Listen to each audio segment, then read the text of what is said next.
Hello student, जैसा कि आप सभी जानते हैं कि हमारा महिला बाल विकास का जो पेपर है वो आपका फरवरी के लास्ट मंथ में होने वाला है।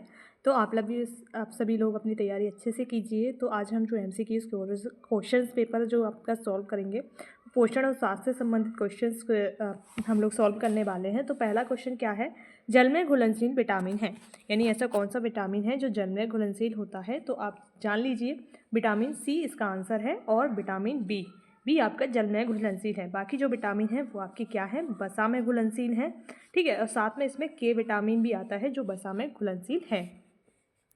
सेकंड क्वेश्चन है हमारा कि आंगनवाड़ी केंद्रों के माध्यम से कौन सी सुविधा दी जाती है। तो देखो, स्वास्थ्य जांच की सुविधा आंगनवाड़ी के माध्यम से दी जाती है। प्राथमिक जो टीकाकरण है वो भी दिया जाता है। पूरक पोषण आहार और उपयुक्त सभी, ये सभी सुविधाएं हमें कौन देता है, आंगनवाड़ी देती है। ठीक है, नेक्स्ट है आपका बीमारी से संबंधित जो हेपेटाइटिस रोग है वो मनुष्य के लिए अंग को क्षतिग्रस्त करता है। यानी ऐसे मनुष्य का कौन सा अंग है जिससे हेपेटाइटिस नाम का जो बीमारी होती है वो किसको प्रभावित कर रही है। तो हमारा जो लीवर है यानी यकृत है वो हमारा हेपेटाइटिस के कारण क्या है, प्रभावित होता है। नेक्स्ट आपका क्वेश्चन क्या है कि प्रोटीन डैश नहीं पाया जाता है। तो जो आपका जो प्रोटीन है वो डैश में नहीं पाया जाता है, ऐसा बोला जा रहा है। तो इस देखो, रक्त में प्रोटीन पाया जाता है, ठीक है, लसिका में भी पाया जाता है। कुंद्र जो कोशिका द्रव होती है उसमें जिसे प्रोटोप्लाज्म कहा जाता है, उसमें भी आपका प्रोटीन पाया जा रहा है। पाया किस में नहीं जा रहा है, पित्तरस में, यानी आपका जो वाइल जूस है जो लीवर में होता है वहाँ से निकलता है, उसमें नहीं पाया जाता है। नेक्स्ट क्वेश्चन आपका है, नेक्स्ट क्वेश्चन क्या कहता है कि गर्भावस्था के दौरान यानी जो आपकी प्रेगनेंसी पीरियड होता है उसके दौरान स्तन में परिवर्तन के लिए कौन सा हार्मोन उत्तरदायी होता है। तो जो प्रोजेस्टेरोन है, ये फीमेल्स में जो हार्मोन पाया जाता है, जो महिला के स्तन होते हैं उनमें परिवर्तन के लिए क्या होता है, उत्तरदायी होता है। ठीक है, नेक्स्ट क्वेश्चन क्या है आपका कि निम्न में से कौन सी वैक्सीन गर्भवती महिला को दी जाती है। तो देखो, आपको जो गर्भवती महिला को जिनमें से जो वैक्सीन दी जाती है, मतलब प्रेगनेंसी के समय में वो टिटनेस की दी जा सकती है, इन दोनों की नहीं दी जाती है। ठीक है, याद रखना है, इस तरह के क्वेश्चंस आपके लिए काफ़ी ज़्यादा इंपॉर्टेंट होने वाले हैं। नेक्स्ट है टोकोफेरोल के नाम से जाना जाने वाला जो विटामिन है, टोकोफेरोल पूछ रहा है। तो टोकोफेरोल आपको पता है, विटामिन ई को टोकोफेरोल कहा जाता है, विटामिन डी को हम क्या कहते हैं, कैल्सीफेरॉल। तो हम एक क्वेश्चन के साथ कई सारे क्वेश्चन सॉल्व कर रहे हैं। ठीक है, और जो विटामिन ई है इसे क्या कहा जाता है, ब्यूटी विटामिन। याद रखना है, ब्यूटी विटामिन किसे कहा जाता है, तो विटामिन ई को कहा जाता है। विटामिन डी को क्या कहा जाता है, कैल्सीफेरॉल। इसकी कमी से क्या हो जाती हैं, हड्डियां हमारी कमज़ोर हो जाती हैं। याद रखना है ये सब चीज़ें। विटामिन सी क्या है, स्कर्वी, इसका रासायनिक नाम है। और इससे कौन सा रोग हो रहा है आपको, नहीं सॉरी, स्कर्वी रोग होता है और एस्कॉर्बिक अम्ल इसका रासायनिक नाम है। ठीक है, ये याद रखना है ये सब चीज़ें आपको।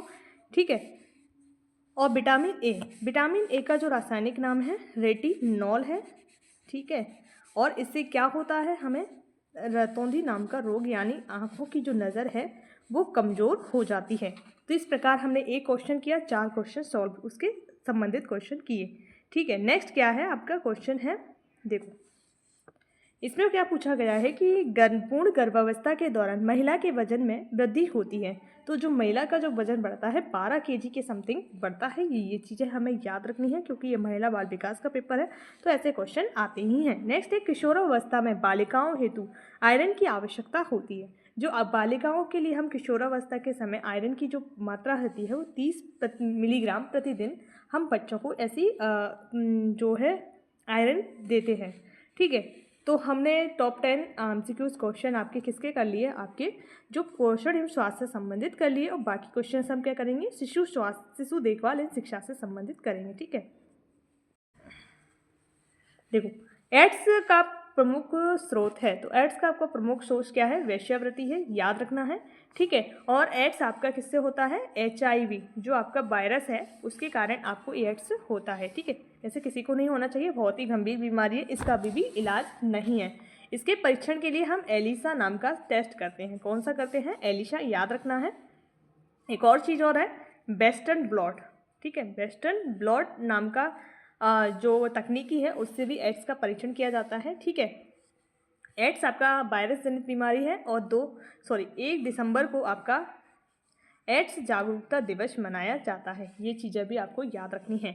नेक्स्ट क्वेश्चन आपका क्या है, मानसिक रूप से निरुद्ध बालकों की बुद्धि लब्धि, यानी उसकी जो IQ लेवल होता है वो कितना होता है, 85 होता है। जो मानसिक रूप से निरुद्ध है, डिसेबल पर्सन है मेंटली, तो उन लोगों का बताया गया है। ठीक है, नेक्स्ट क्या है आपका, नेक्स्ट क्वेश्चन है कि सामाजिक विकास का प्रमुख तत्व क्या है। तो सामाजिक विकास का प्रमुख तत्व क्या है, वातावरण यानी एनवायरनमेंट सामाजिक विकास का प्रमुख सोर्स है। ठीक है, नेक्स्ट क्या है, प्रथम बार अविकसित दांत कौन सा होते हैं। जो दूध के दांत नहीं बोला जाता, फर्स्ट टाइम जो बच्चों को दूध आते हैं, दूध के दांत होते हैं जो फर्स्ट टाइम उसको निकलते हैं, उसे प्रथम बार या दूध के दांत बोला जाता है, जिसमें बच्चे को बहुत अधिक पेन होता है। ठीक है, नेक्स्ट क्या है, निम्न में से कौन विशेष शिक्षा का उद्देश्य है। तो विशेष शिक्षा का उद्देश्य क्या है, समायोजन में सहायता भी है।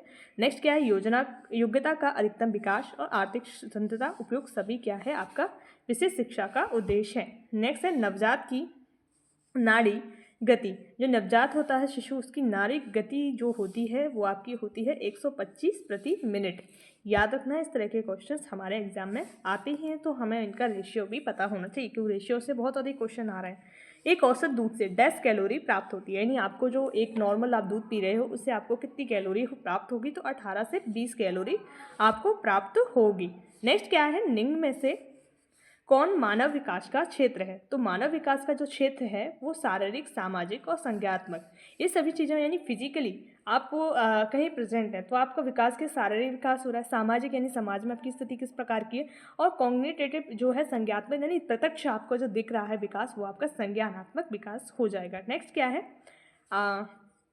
नेक्स्ट है देखो, राष्ट्रीय एड्स नियंत्रण कार्यक्रम किस वर्ष शुरू किया गया था। तो जो एड्स का सबसे पहला मामला आया था वो 1986 में आया था, ये याद रखना है, और कार्यक्रम का प्रारंभ किया गया था 1987 में। तो ये दोनों चीज़ें हमें इंटर कनेक्टेड हैं, तो हम याद रख सकते हैं, इस तरह से हमें याद भी हो जाएंगी। ठीक है, नेक्स्ट क्या है आपका, ब्रेल लिपि किससे संबंधित है।